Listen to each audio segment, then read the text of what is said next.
Good to see you. Good to see you. Glad to be doing this again. Yeah, for sure, dude. Doing it the old school way. What Yeah, up, Tom? that's exactly right. How's your week of drums been, man? Uh, Lots of drumming stuff, dude. Right. I have a couple of projects that are going to take me. I calculate another 100 hours. So, Oh my gosh! and Wow. and What are you working any, on? moving transcriptions into Sound Slice, doing some metadata stuff, and then all the PDFs have to be watermarked and stuff like that. So yeah, God, that's gonna take that sounds like a lot. it's a lot, but it's worth it. I'm happy for the opportunity and everything. So what up, Owen? How you doing, bro? How you doing? Thanks I'm for doing tuning in. good. Owen, it's good to see you, man.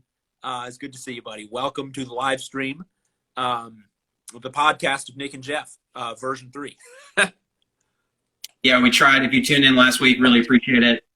Tried to live stream from a computer, and I was muted the whole time. So that was It happens. killed it. Owen's been in a lot of my live streams as well. There's always going to be some technical issues. It happens to the best of us. So Yeah, for sure. We got out of our system. So we are going to kick it off a little differently this evening and do a little icebreaker. So we're going to kick off starting about drums or talking about drums in about 3 minutes or so. But Nick and I are going to do some would you rather, little fun way to start. So you want to kick it off, Nick, or you want me to go? why don't you go first? Okay. Would you rather be able to talk to land animals, animals that fly, or animals that live under the water? Ooh. Okay. Animals that live under the water. It's got to be that for me. My biggest fear is super, super deep water. So being able to talk to those animals and just like figure out what's down there, it would fascinate me tremendously. Okay. Yeah, that would fascinate me tremendously. I got one for you, though. All right. Excuse me. Would you rather be in jail for a year or lose a year of your life? What's up, Bob? How's it going? Rather be in jail for what was it one more time? Would you rather be in jail for 1 year or lose 1 year of your life? Oh, I'd rather be in jail for 1 year. Yeah, I think me too. Probably learn a thing or two and get a little bit more mentally strong or something, Yeah. rather than just Yeah, exactly. throw a year down the drain for sure. That's right. All right. Would you rather be an average person in the present or a king of a large country 2,500 years ago? Ooh. Oh, that's a tough one. Do you think we're average, you and me, right now? I mean, I'm not. I mean, I don't think I make enough money to be like. No, I think I'd yeah. say it's status. I'm not I don't that think I'm important. average So. either. I don't think so either. To answer, What up, oh, guys? man. Just joining. Hello. I think history's fascinating. History's like my favorite subject in school. So I think I'd go with being royalty 2,500 years ago. I think I would. I think I agree too, because then I could have like nicer shit. You know, it wouldn't be like nice today. Like status is kind of a thing, so Yeah. you'd have higher status. Yeah. Although the lack of air conditioner would suck. You know. You'd have people fanning you though. You're Oh, no, a you're king, right, so you're you'd right. have people like pulling you off, like giving you cold Please. water and stuff. Yeah. No, you're right. There's a lot of good ones here. All right, let's do one more. Let's do one more. Kick it off. Right, one more. Would you rather have all the traffic lights you face immediately be green or never have to stand in line again? Oh my God, never stand in line again. That's so annoying. Yeah. Yeah, I can't. Just like the introverted side of me is like, I got to go to the supermarket. Like I went to Walmart the other day and it was like, takes like 30 minutes to check out, you know. I mean, and no one is social distancing, so especially right now, I'll sit in my car safe and sound and not have to deal with lines for sure. That was an easy one. Yeah, I think so too. I think I agree. All right, red well, lights do suck, but yeah. If you just jumped on, Colby, Chris Moran, what up, guys? How's it going? Welcome. Good evening. Welcome. So let's talk about some gear. So we got we're doing something a little different this week.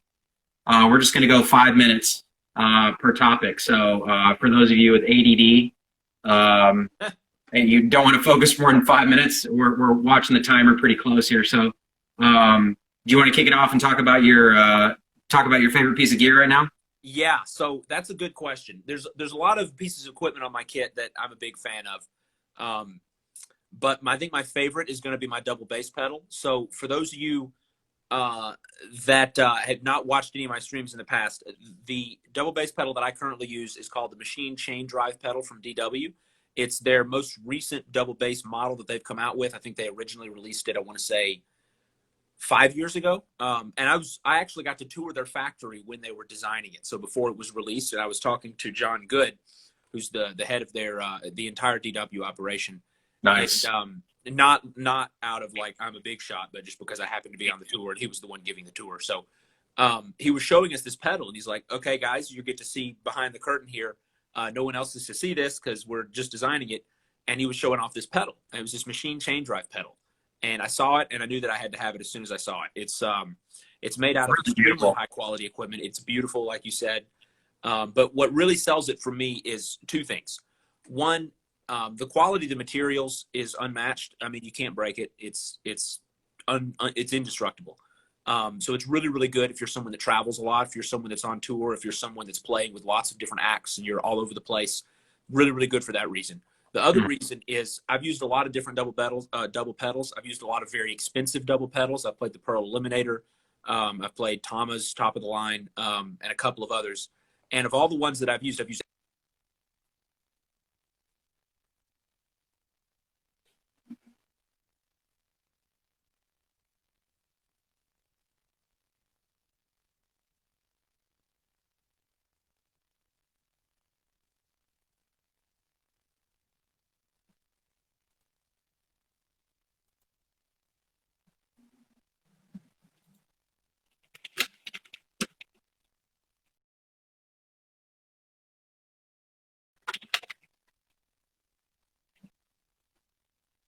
Well, all right.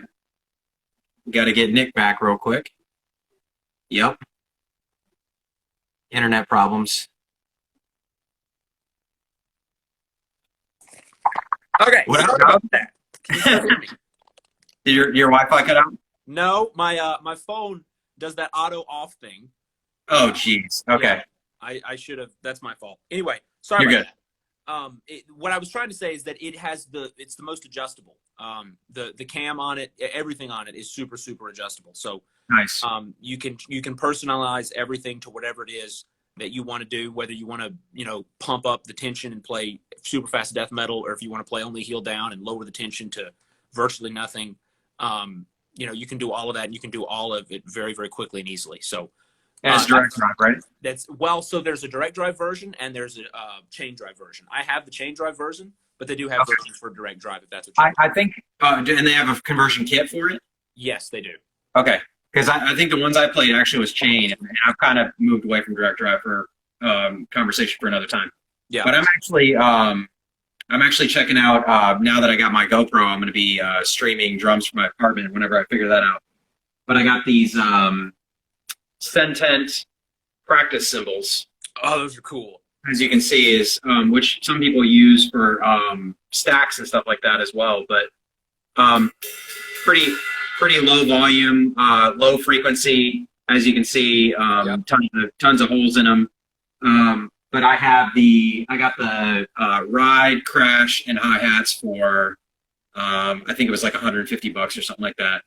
Wow. And I guess two things I like about them are that they obviously are low volume, but they don't sound as tinny as the Sabian practice cymbals. Kind of sound like too tingy, they don't really sound like they don't have much musicality, if that's a thing. Like Sabian, I look at the Zildjian low volume ones as well, and these are just like reasonably priced. Great company. They actually make acoustic cymbals too, which I don't really know too much about, but the guy that I bought them from is super cool. So yeah. If you're looking for good practice cymbals at a good price, definitely I can play in the apartment, and you know, That's a good idea. Yeah. People underestimate before they get drums. They underestimate how big of a deal the volume of drums is going to be. You know, Yeah. it's a problem. It's a problem. And then, that's why if you're in an apartment, I recommend either an electronic kit or these practice cymbals that you're talking about. Heavily recommend those things. Yep. All right. So next talking point here is you just made a video. Yes. What up, Andy Palooza? Is that your guy? I'm not familiar with Andy, but he's got a great name. You got a great All right. name. Well, hey, Andy, you rock, dude. The video that I released a video today that you guys can check out on my channel. Shameless plug. Oh shit! There's a plug. Man. So it's triplet based, and it's all about crossovers. So it's right hand, left hand, foot kind of a combination, which really is the bonzo. Yep. For those of you that aren't familiar with the bonzo is a pattern that was made famous by John Bonham back in the 70s. John Bonham was the drummer for Led Zeppelin, and he did this pattern. It's right hand, left hand, right foot, really, really fast, over and over and over and over. And so this is a pattern that a lot of drummers learn. You probably know this, I'm sure. And so I started incorporating it into my playing, but I also wanted to incorporate some crossovers, because crossovers are things that I think are heavily underused by a lot of drummers today, certainly by myself. And so I've been practicing a lot of crossover licks lately. And so this is the one that I worked on this week. I spent a couple of hours practicing it and doing some crossovers on the rack tom, on the floor tom, on the snare, right hand over left hand. And when you speed it up, it sounds pretty cool. It's not super hard. So you got, is it floor tom, snare, floor tom, right over left? The initial pattern is rack, floor, kick, floor, rack, kick, and then repeat over and over and over. What up, Devin? Devin, welcome to the stream, man. So yeah, it's rack, floor, kick, floor, rack, kick, rack, floor, kick, floor, rack, kick, over and over and over. Rack, floor, kick, floor, rack. Kick. Okay, so you could go floor, rack, you could go floor, snare if you want. Yeah, I feel like you incorporated the snare too. The snare's in there as well. The first half like is break it down really. Okay, and it's all right, left kick, over and over. That's right. Right? That's right. Okay. That's right. And that's why the crossovers come in. You could phrase it with left, right, and then right, left to eliminate the crossover. But that kind of makes the timing a little more difficult, and it eliminates the crossover. And the whole point of it is the crossover. So here's something really cool. This is deviating from our plan just slightly, but one of my favorite trash can endings is actually 2 over 2. So 2 on the hands, 2 on the feet. For those of you who don't know what I'm talking about. Right, left, kick. Yep. Left, right, kick. Okay. And if you think about like Zoot Suit Ride, doom do that da do that da do that da. If you just take that first do that da do that da do that da do that da do that right left right left, and you do that, that's different than just hammering the same pattern 2 over 2. It actually creates a really full, like, huge sound. And I know Todd Zuckerman uses this a lot. Yeah. But that's a really great way of like if you're doing the bonzo fill and you do right left and left right, then you can cross over and everything. But dude, definitely check out, if you're watching, sub Nick's channel, watch the video. It's fucking dope. It's and I think we're all looking as drummers for like more flashy stuff that's easy. Yeah. And I would say that's probably the easiest flashy thing to do is a crossover bonzo. I mean, I can't think of anything more than 2 against 2 and maybe like as basic as it gets, trash canning, like doing the X or whatever on the cymbals. But yeah. So that's that. What did you think? Have you coming up with any licks lately that you've been working on? Yeah, but I mean, I've been working on Drumeo stuff, so I've been trying to stay away from the studio until I get a good progress on that. But sure. Mine are I'm really trying to put together linear chains. It's kind of like a buffet. Rudy Martinez and Fido Queen. What up, y'all? What up, guys? Welcome. So I'm trying to not make this boring. Okay, so think about going to eating a meal, and it's just like 2 things. It's like steak and potatoes. Okay. Yep. Or you can go to a buffet and you can get like steak, potatoes, green beans, pork chops. You can get fried chicken. You can get taters and gravy. You can get French fries. You can get ice cream. You can get whatever you want. So like for the linear fills, I'm trying to take all the elements, like all the foods, and make like a buffet style type of fill. Right. So there's a few different patterns. One really, really popular pattern is the bonzo, right, left, kick. Okay, that's in there. Another really popular pattern that Nicky Baggs uses and a few other drummers is right accented, 2 left ghost notes and kick. Right, left, kick. Okay? So just take those two, one pattern of 3 and one pattern of 4, and how many can you put together on what 16th note to make a fill? So if you just play it straight, you know, I'm not going to bore you guys with the math, but basically you just put everything together and see how you can do linear chains. And what I have is a group of so 1, 2, 3, 4, 5, and 5, 4, 3, 2, 1. So a group of 5 notes, a group of 4 notes, a group of 3 notes, a group of 2 notes, and 1 note equals this many 16ths. So I'm going to make a video on that soon. But it also lends a little bit to more of like a flow. How you could go 5, 4, you know, and then you could make some shit up. You know, you don't have to go 5, 4, 3, 2, 1, but it's just easy to remember. So yeah, I'll be making a video on that, but just be able to sit down and just kind of what sounds like noodling, but you always know where the 1 is because you're like 5 plus 5 plus 6 equals 16. You know that, so I can do a group of 5. Yeah, I think that's cool. Linear stuff, there's so much potential with linear stuff. You know, I learned all my linear stuff from following Thomas Lang's stuff because I'm a super fan, as you know, of Thomas Lang, and he does a lot of cool stuff. There's a lot of really great drummers that do some fascinating linear patterns. And I really think there's a lot of potential there. And what you described is really cool for sure. For sure. Oh, dude. And all kinds of combos. It's so easy too at the same time to actually put that together, but you don't want to think about it too hard, right? You want to just be able to go. That's the key. Yeah. Speaking of thinking and putting it into motion, let's talk about technique. So you wanted to talk about push pull technique and bass drum heel toe stuff. Yeah. So in regards to push pull is something that I don't get asked about that much because it's not as well known of a technique.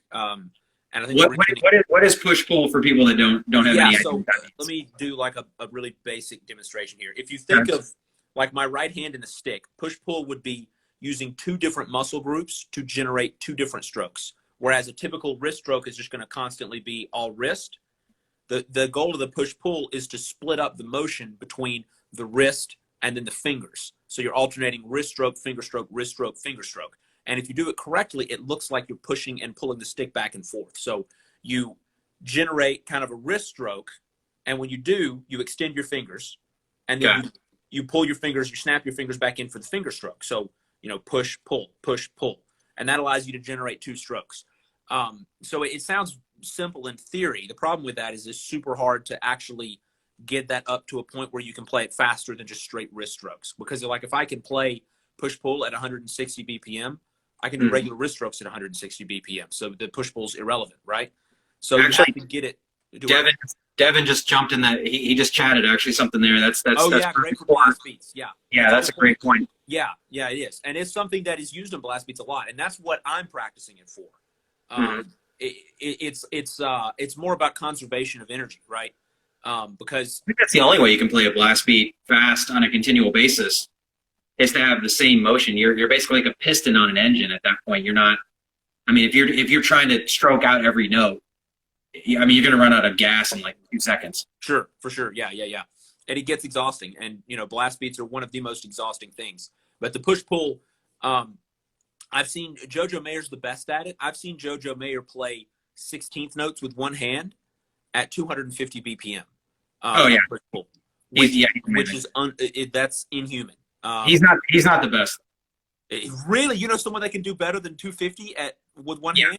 Yeah, there's a guy on Instagram going around right now who does it on a pillow, but his is more like a twitch. His is a twitch motion, so it's like this on steroids. That's but he doesn't do molar. But I would say the person who's JoJo's definitely one of the best. But I would say the second, Todd Zuckerman again. Todd Zuckerman is just the consummate professional rock drummer. He's very good. Very, very, very good. For sure. He does flag, tap, snap. Interesting. Flag, so he's got 3 strokes out of it. Flag, tap, snap.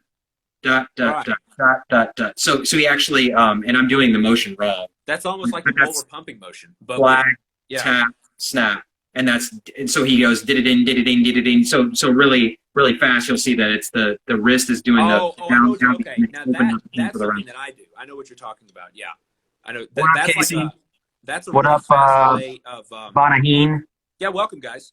that's a really fast way of getting like groups of 3, Yes. dotted eighth notes, you know? Instead of a closed hand trying to, I don't know, you're muscle using it all out back here or something. Yeah, you're not even doing it efficiently. Yeah. Yeah. But the push pull is used more for like straight groups of like straight 16th notes, you know? Yeah.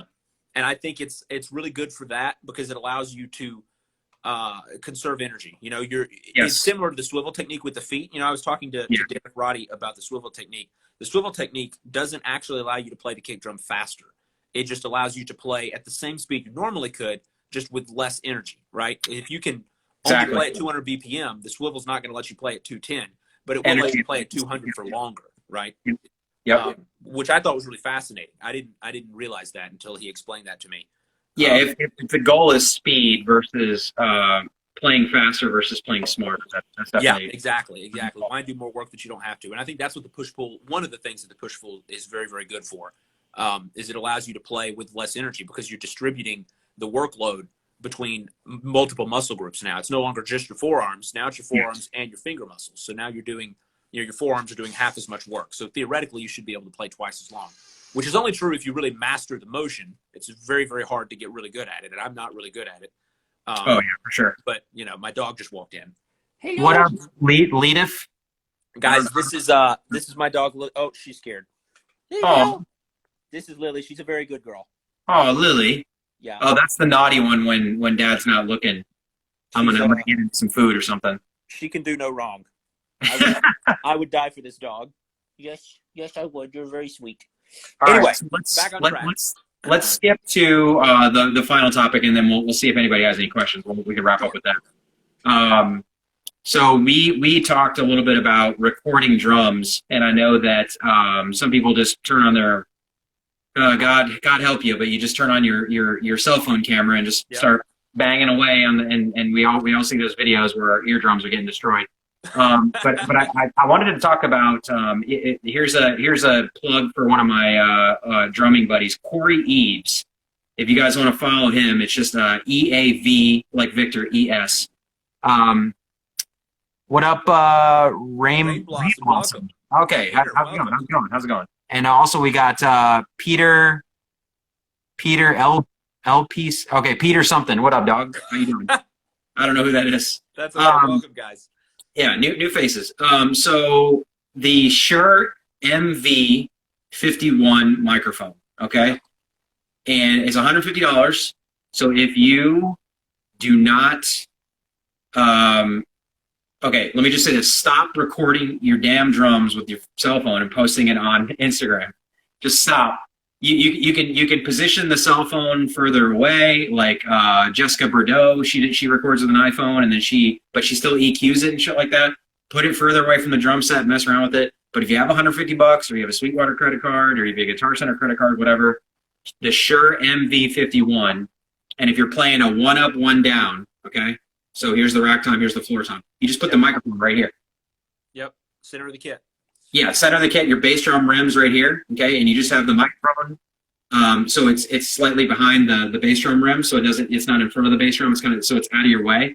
But that one microphone will capture everything. And if you check out Corey's channel, the stuff is just like it sounds amazing for $150. Right. It's Gamer. Welcome, buddy. What up, dog? What up?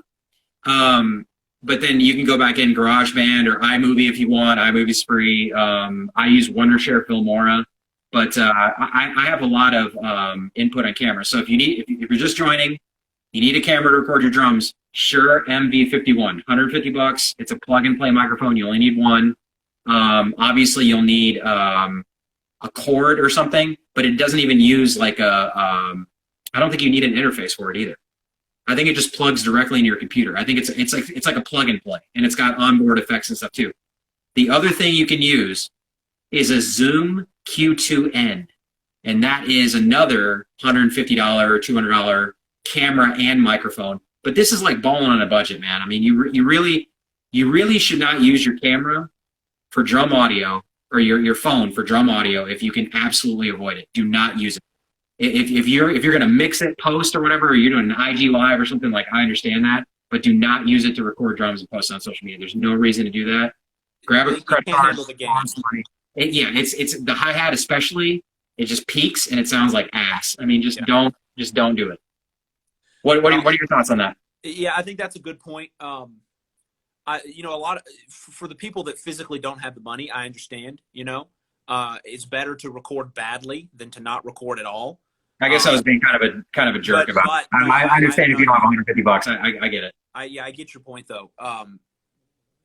Cell phones are small devices with small microphones and small speakers, and so if you try to record a drum that has extremely loud transients, like like a snare drum or whatever, all you're going to be doing is constantly clipping, and it's going to sound bad. So if that's all you got, then that's great. Go for it. But if you can't afford something, what Jeff is talking about is about the least expensive thing you can get that will do a little bit of everything. You can get a good drum sound with just a single mic for $150. So we're not sponsored by them.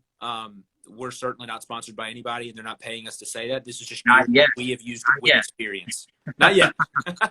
But anyway, it's this segment is brought to you by Shure microphones. That's right. I have to read off the Shure microphones are the best choice.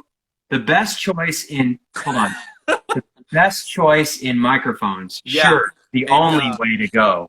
NordVPN, NordVPN, guys. Yeah. Go with NordVPN. This segment is brought to you by MeUndies. MeUndies. For your partner. I always love it on like Theo Vaughn's podcast or Bill Burr. They read this shit and they don't give a fuck about any of it. They don't get. I mean, they just. I mean, that's great to get the money, but like it's just such an. Some of them have the printed out pages and they're just reading off the papers, literally word for word with no. Literally not fucking care. Yeah, it's hilarious. It's hilarious. Well, you got anything else, man? Is there anything else you wanted to talk about? I mean, I just got a GoPro. I got a GoPro Hero 8. So back to recording drums. I got that head cam. So it's got the adjustable thing. So I can kind of, see it on I can control it if I've never been able to control the video on my phone. So I'm super excited to get some content out. Check out my channel. Obviously, if you're on Nick's channel, Cafe Plays Drums. If you're on my channel tuning in, Nick Sibley Music, make sure you subscribe to view or to look at the stuff that we're talking about. But yeah, I'm excited to mess. Like, I love new gear, man. And I guess with the GoPro, we can actually live stream. So I got all these cords, these adapters and shit like that. So I can live stream on Facebook, on Instagram, on Twitch, whatever I want. So I'm excited to do that and see what happens. I think he had... I know what you're talking about, Owen. Owen's a buddy of mine, Jeff. I know what you're talking about, Owen. It's but like I was saying, it's better to stream with or it's better to create content with bad audio than to not create content at all. That's like the biggest mistake I made. Is I was so afraid of making something that was not completely and utterly perfect in every way that I delayed. Not Josh is a buddy of mine as well. Welcome, man. I delayed like making YouTube videos and streaming and stuff until I was in my late 20s when I had the ability to do it when I was like 15. And I just can't help but think how much farther I would be in my life right now if I had actually started doing stuff when I was 15 instead of when I was in my late 20s, Oh my gosh. Yeah, that could be a whole nother topic of conversation, 100%, like getting started earlier. Let's use the last, I know we're kind of at time, but let's take some questions. Who's got some questions for us? Yeah, if anybody has any questions, post them in the chat, and while we're waiting on questions, I'll just, continue to talk about some other stuff. I just stream games on my YouTube channel. Yeah, I've seen a couple of them, Owen. I've seen a couple of them. You've got some nice stuff on there, man, with Roblox and, Roblox is getting really popular, and I don't know anything about it, to be honest. you got to start somewhere, right, though? I mean, you got to, I don't know what your first drum video is, but my first drum video that I posted on my YouTube channel was a prog metal band in Cedar Rapids, Iowa, in my basement. And I was just recording using my phone at a really shitty angle. I didn't even have a stand. And the audio was bad. The keyboard player was really far away. The guitarist was not close. So, I mean, yeah, you got to start somewhere. But then, I think I evolved to Zoom. I got the Zoom camera. I used that forever. Then I got the E8010. Then I got full drum mics. Yeah. I'm going to pick up the SM or the MV51. I don't really know where I'm going to put it, but it's going to get some of those more natural drums. but I'm just saying, like, break the ice and make some sort of purchase, and I think that'll get you on the road to. Yeah, yeah. What I'm curious. What was your first video? What did you use to record? How many instruments do you play? Good question, not Josh. I'll answer that in just a second. My first video, Jeff, was Thomas. So I went to see Thomas Lang in July of 2014, and he did a contest for everybody that was coming out there, and the winner of that contest was going to get, you know, like $10,000 in drum mics and all of these things. So my first drum video was my submission to that contest. It was Nice. 7-minute, like just a basic song that Thomas put together on like Pro Tools in like 25 minutes. That's really just, you know, choruses and verses for drummers to solo over. So it's just like a 7.5-minute drum solo. I did that. I think that was 2014. And then that was the first video. And then I didn't release anything else for like 5 or 6 years later, you know? Okay. So that was that. But in terms of what instruments do I play? I play drums. I play bass. I play guitar. I play piano. I play harmonica, and I sing. So that would be 6. But I would say that I only play I think I play drums, guitar, and bass at a decently high level. Keyboard and harmonica, I kind of fiddle around with. I wouldn't consider myself super competent. If you have not subbed Nick's YouTube channel, totally. Is it still just? Do you have a username, Nick Sibley Music? Yes, it's just Nicholas. Just my name. Nicholas Sibley's. Go check it out, because I know that it's a pain in the ass for you to do it, but he sings, plays bass, plays guitar, plays drums, mixes like a boss. I mean, he plays a lot of different stuff, but he spends hours and hours doing it. So definitely check it out. Devin said that he's working on a cover for Laid to Rest. I think he said Laid to Rest. Really? Yeah, I actually did that. I actually did that cover with a guy from Iowa a while back. What up, Cranky? Frankie Sinatra, dude. Frankie Sinatra. His stepbrother Jesse. Oh, what up, dog? Man, it's so good to see you, dude. That's all. You're really friends with representing here, dude. That's awesome. Yeah. Yeah. The I'm interested to hear that, Devin, and I'm also interested to hear how you're recording it. If you have like a room mic, or if you have full mics, or what you're using there, that's not, and also how you're syncing up the audio. Yeah. Good luck with that, though, Devin. Good luck, man. I did a Laid to Rest cover as well about 2 weeks ago. It's a great song, Lamb of God. I'm assuming you're talking about Lamb of God's Laid to Rest. Yeah, it really is pretty sick. What up, Jime RG? I'm sorry if I'm mispronouncing your name. I have to look at it sideways because of Nick's. Okay. Welcome to the stream. Nick's going to get a stand for next week that he can go vertical on instead of horizontal, so it's going to be great that we don't have to look at the right, Nick? If you'd like me to. Yes, please do. The stand I'm currently using, I thought would do that. Unfortunately, it will not. But hey, it could go upside down. How about that? There you go. No. We'll go even farther. There we go. That doesn't. Okay, yeah. And if you're gonna record drum videos, also don't do that motion sickness shit, man. There's a couple videos that just make it look like you're on a freaking, like you're on a roller coaster or some shit. Yeah. I actually play acoustic. I played acoustic for 10 years. I have some pretty decent guitars. I just put it down and kind of let it go by the wayside. But how do I get better at guitar? Can I take this one? I don't know. Take that. About 1,000 years ago, back in the Middle Ages, okay, damn, you're old. there was a bard, and this bard was madly in love with this princess. But he was a bard. He was a peasant, so he couldn't get with the princess. So he prayed to the devil that the devil would make him a god among men at the lute. And the devil ripped off a piece of his horn and gifted this bard a piece of his horn. And the bard used it as what's called a plectrum, which is what they called guitar picks 1,000 years ago. And that has been passed down from generation to generation to become the pick of destiny. And if you can acquire that pick, you will be the greatest guitar player of all time. It's been all over the place. Eddie Van Halen had it. Angus Young had it. I believe it was last seen in the hands of Joe Satriani. So if you can acquire it, that's how you get better right there. That's how you get better. Mark, good to see you, buddy. Welcome. I got to record my drums when I practice so I can tell what. That's the best advice of all time is to record yourself. Yep. Absolutely. If you're trying to get better at guitar or bass or drums, especially drums, the best advice anyone can give you is to record yourself with literally anything. We were talking about not recording yourself with your phone. If you're just recording it, to listen back so you can diagnose your own mistakes, hell, use a phone, man. Use a sonograph if you have to, because you're going to be making mistakes, and everyone's guilty of this. You're going to be making mistakes that you will not be able to notice while you're back there playing. Timing mistakes, intonation errors. Your kick drum might be you might be playing your kick drum too loud. And if you don't record yourself and listen, you will never notice. So here's the thing too. Here's two things. One, record your feet as well. Get a little tripod or something like that. Do a foot cam, and that's not just for drum videos or whatever. So you can see I see drummers where their hips, your right hip should line up with the kick pedal. Right. But I see people sitting 2 inches to the left, and their foot is at some nasty angle. You're going to develop spinal issues, hip problems. It's going to be fucking painful for you. It is. Make sure you take video. Record. I'm a huge proponent of that. I know, going back to me being a jerk earlier about don't put shit on Instagram.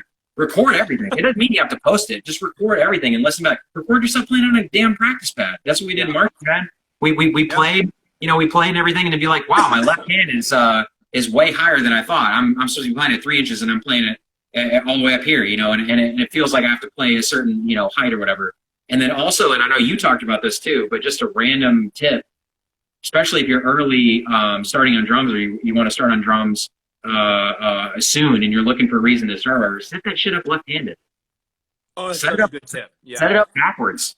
And do 1 week, or get 2 kits, buy a big kit and split it into 2, but switch your hi-hat around to the other side, play open-handed, try an open-handed setup, ask questions, look at YouTube videos, because my left side still sucks, man.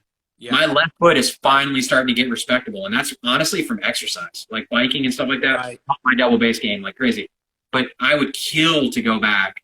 If I had one thing I could have told my drum instructor is, I don't want to play right-handed for another 6 months. Yep. I only want to play left-handed, and I want to suck. It's like writing with your left hand. It's going to look like shit until you figure it out, and then you're going to be like, I can play with both hands. I'm ambidextrous. And then you start to do hybrid setups, and all of a sudden you don't have a pop of speed on one side. You can play better fills. You can play go down, go up. There's world of possibility. There is. Sahan in the silver. Welcome, guys. Welcome. That is my buddy Weston. What up, dog? I saw you talking about Wilson, man. I've got Wilson right behind me right now, actually. He's empowering me to do this stream. Praise be unto his name. Oh, yeah. Well, hey, Weston Lacewell is a fellow Meinl lover. We exchange a lot of and Sahand actually works with me at Drumeo, so he's a transcriber. So what up, guys? Very cool. Devin had a question about offset pedals. Actually, that's a great question. What up, RJD? How you doing? Stu, are you familiar with Stu Fagan, Beyond the Beat? No, I'm not. Okay. He's got a shitload of followers. I think he's got like 60,000 followers. He does a lot of quick fills. He writes on a whiteboard and stuff like that. We could do a whole podcast on that. But he actually used offset pedals. I don't really know how that works with my setup. I always have my bass drum really angled and really off to the right, so it's ergonomic. Yep. Which I'm going to make a note on the doc. We should definitely talk about drum set ergonomics. See a lot of drummers playing with backs and stuff like that, and playing weird fucking tom angles. We could do a whole episode on that, dude. I've had some back problems myself because of bad. So have I. Yeah. So have I. But have you used the offset pedals? I've not used them, but I've talked to a couple of my friends that use them, and I've done some research on them. That's a good point, not Josh. You can never practice too much with your left hand, but it should be like 80-20. If you want to be balanced, you should really practice. If you're right-handed, 80% of the time with a weak hand. Yeah. Yeah. But speaking of the offset pedals, I think it's interesting because I wouldn't say that it's objectively better or objectively worse. I think it's just different, and sometimes different can be better. It reminds me of Jojo Mayer on a YouTube video I watched one time was talking about why he plays traditional grip. And from a purely mechanical standpoint, traditional grip is inferior. And for any of you guys that are traditional grip guys, I don't mean that in a derogatory way, because there are a lot of other ways that traditional grip is better. It's just like you have to do all these unnatural things to play techniques. And so like if you're just from a mechanic standpoint, you should probably do matched. But the argument in favor of traditional is that because you have to do different things, you have to do different motions with your snare hand, probably your left hand, assuming most people are right-handed, in order to get the traditional technique. It forces your brain to think in unique ways, and that unique method of thinking can often inspire you to come up with fills or grooves in ways that you never thought of you would have come up with before. And that's Jojo Mayer's argument for playing traditional. He feels that it makes him more creative because in order to play the things he hears in his head, he has to approach them from a different perspective because of the fact that both of his hands are playing different grips. And that's how I feel about the off-center pedal. It's going to look different, and it's going to make you set up your drum kit in a different way, which is going to cause you to approach the drums from a different perspective, which probably wouldn't objectively be superior, but might make you play some things you would never have thought of to play before. Okay, that's a good call. I definitely think that you should go with whatever is most comfortable. Yeah. So and because it's really like, especially like my buddy Michael Reinhardt, okay? Talking to him the other day, and he said, we were talking about competing with other drummers because, social media can feel like a competition. And I really feel like drums should be fun, and it should be an outlet, and it should be a way to be more creative and a way to learn and another way to enjoy life. So if you're like, I've always hated match grip, or I've always hated having my ride on the right-hand side, I've always hated, setting on my toms a certain way, whatever, then if you want to play traditional grip, try it out. You know what I mean? Watching drummers, there's some really crazy creative setups that people have had using traditional grip. I don't remember one guy from Instagram, but he actually set up his hi-hat in between two of his toms, so he didn't have to cross over. He could just play kind of like Mike Mangini does, or kind of like the drummer from AC/DC. Who's that guy? They've had quite a few. Phil Rudd was one of them. Phil Rudd, that's it. Phil Rudd. He had the hi-hat. Man, thank you. Hi-hat on his right side. Somebody said, "What is your favorite candy?" Oh God! So we got to answer that one. I got a controversial opinion here. Okay, shoot. I do not like sweets, and so I hate all Fuck outta candy. here. I hate Whatever. all candy. Not a fan. No. Not a fan. No. Not for me. Okay. But now, hold on. Let me something. backtrack a little bit. Okay. With the one exception of Hershey's Kisses, I have a deep emotional attachment to Hershey's Kisses. I want to take them out to dinner. I want to take a bath in Hershey's Kisses. Oh my God. I love Hershey's Kisses, but all other candy, I can't stand it. Can't stand it. But Hershey's Kisses, man, I'm all about the Hershey's Kisses. So I would say I'm more of like a Sour Patch Kid. But honestly, my go-to for sweets is like ice cream. I mean, the Ben and Jerry, like I don't eat dairy, so Ben and Jerry, the almond milk stuff, Netflix and chill, or peanut butter cookies, or mint cookies and cream, the mint cookie or whatever one. All of them are so I could eat them all. Mom of Kit, welcome to the stream. What up, dog? So yeah, the hi-hat between the toms thing. And it's really cool, really clever. Actually, I'm thinking about going back to one rack tom, two floors, because I have the floor tom snare, the 14-inch floor tom snare. Right. Putting a different head on it, tuning it super loose because it's got that snare side head, so the resonance is not really there. So tune it super loose, and then I could do that Luke Holland thing where I have the ride cymbal here and then the stack right there. Right. Yeah. Kind of like over here, where it's in between the. But I'm a little worried about that setup. But I think those type of setups are really more conducive to putting a second hi-hat on like a remote cable. Yeah. I know. Actually, if anybody listening is curious about open-handed setups, by that I mean not the traditional crossover, like you never want to cross over. Check out The Dude. It's Harry Marie. M-I-R. What a good name. On YouTube. He's been on drumming a bunch of times. He's definitely a very, very solid player. I saw him the other day on YouTube. Yeah. Loves Carter Beauford, solid player, but he is adamantly against crossover. He doesn't want to crossover at all. So he has his hi-hat on his right side, plays his hi-hat here, snare here on a remote cable, and he's right-footed, but he plays his bass drum. He plays the slave side of his double pedal. So he plays a righty double pedal, or a lefty double pedal, and plays on the slave side with his right foot. Yeah, and then he plays a cable hack with his left foot. So I mean, if you think about it, like it's not really that much more. I mean, like a cable hat versus a regular hi-hat stand. Yeah. I mean, maybe $20 or $30 more. Yeah.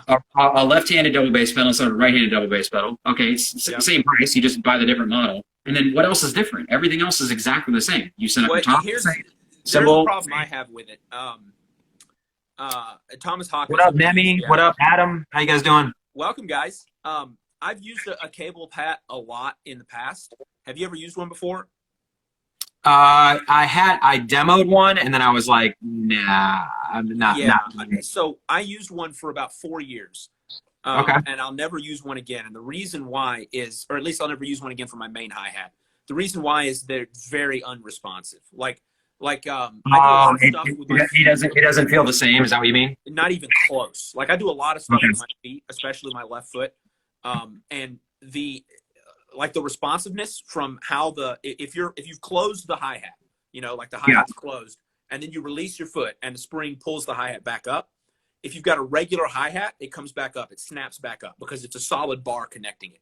But with the cable, it kind of like slowly opens back up compared to a regular hi-hat. And that makes it impossible to get good volume out of anything other than hand playing. If I press down the left hi-hat pedal, it gets no volume with a cable. If I try to do a splash, you can't get a hi-hat splash. So Hi, Franklin. Okay, that's not gonna work for me, bro. That's not. no. Hey, Devin, throw in the chat if you can do that shit. The hi-hat splash, and if you've seen any responsiveness change, because that honestly sounds like feedback for that DW and probably those people have already gotten. And there's probably by now you would think that there was one that actually didn't have a problem, but I understand what you mean. Essentially, it's like compressed air or whatever, right? Yeah. And like steel, like braided steel. Well, probably not steel, but braided metal cables they go through. But just to be clear, I'm not saying they're bad. I just personally don't like them for my main hi-hat. Like if I had a hi-hat off to the side, it'd be great. Let me ask you this: do hi-hat splashes, Could you? Well, you're not going to not do hi-hat splashes. That's dumb. Because a hi-hat splashes also affect open hi-hat sound too. That's the footwork, but that's still also the responsiveness there. My question is, do you think you could get used to it over time? I played it for 4 years. Definitely never. Oh, you played a cable hat for 4 years? Cable. So I did the open-handed setup. Holy Josh, shit! That sucks about your local music store, man. It's a shame to see local stuff die. It really is. It really is. So good luck to you and your band stuff. I wish I could have done band when I was in high school. I went to a small school and we didn't have band. But if we had band, I would have done it. But yeah, I was never able to get used to it, even though I played exclusively cable hi-hat for 4 years. But again, it's not that it's bad. It just doesn't suit my style is all that I'm saying. If you're into cable hats, that's great. Go for it. So I wonder if, okay, maybe there's a hybrid, because if you have, because I've set up a hi-hat stand on my right side before, because I didn't have a stacker attachment and I was cheap, so I set up the hi-hat stand just like a regular cymbal stand, didn't use the pedal, and just kept it open or whatever. Right. Franklin, welcome, buddy. Thank you for the kind words, man. I wonder if there's honestly, the DW cable-driven stand that I used was super responsive, but it worked amazing. Okay, the DW cable. Okay, hi. It's also possible that the model that I had was just an inferior model. They've probably released upgrades since then, because that was when I was 22 and I'm now 29, so that would have been 7 years ago. So it's entirely possible. It's probably come leaps and bounds. Absolutely, for sure. I'm sure. I would like to eventually try it. What up, Oil? I don't know who that is. Whoever just joined, hello, how's it going? But yeah, my phone is gonna die soon though, man. So okay. Well, let's wrap up. I appreciate everybody. We appreciate everybody tuning in. We'll have some good stuff for you next week. Definitely drop us a DM on anything you'd like to see on the podcast. We got some really good stuff planned as far as like going over mixing your drums and miking your drums and stuff like that. I know that's valuable information. We definitely want to hear from you guys. So really, really appreciate you tuning in and sticking around this whole time. Yeah, thank you guys for watching. Karate God, it's good to see you, buddy. Happy, it's probably no longer your birthday, but happy birthday, even though I'm sure it's after midnight where you live. So anyway, happy birthday, buddy. Thank you guys for watching. We'll be live again next Tuesday at 8 p.m. U.S. Central Time or 9 p.m. Eastern Time. That's going to be 2 p.m. if you're GMT or if you're someone that's in Europe. So anyway, thanks again, guys. Hope to see you guys next Tuesday, and have a wonderful, wonderful week.